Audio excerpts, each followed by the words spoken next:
Bank খাতের ঋণ পরিস্থিতির প্রকৃত চিত্র সামনে আসায় আরও বেড়েছে খেলাপি ঋণ। মার্চে খেলাপি ঋণ বেড়ে হয়েছে 4,20,334 কোটি টাকা, যা মোট ঋণের 24.13%। বাংলাদেশ ব্যাংকের তথ্য অনুযায়ী গত মার্চ পর্যন্ত বিতরণ করা মোট ঋণের পরিমাণ দাঁড়িয়েছে 17,41,990 কোটি টাকা।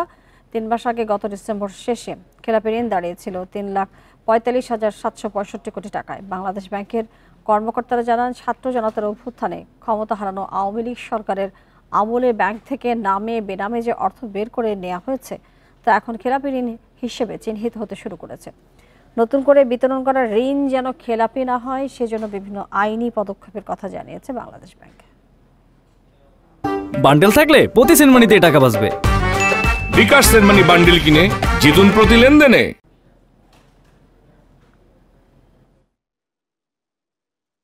আইএমএফ এর নির্দেশনা অনুযায়ী ঋণ যে কিস্তির মেয়াদ সেগুলো কমিয়ে আনা হয়েছে, যার ফলে আগে যেটা খেলাপি হিসেবে দেখানো হতো না সেগুলোকে এখন স্বাভাবিকভাবে শ্রেণীকৃত ঋণের আওতায় চলে এসেছে। এই কম্বাইন্ড ইম্প্যাক্টের কারণে ক্লাসিফাইড লোনের পরিমাণ গত কোয়ার্টারের তুলনায় এই কোয়ার্টারে প্রায় 4% বৃদ্ধি পেয়েছে।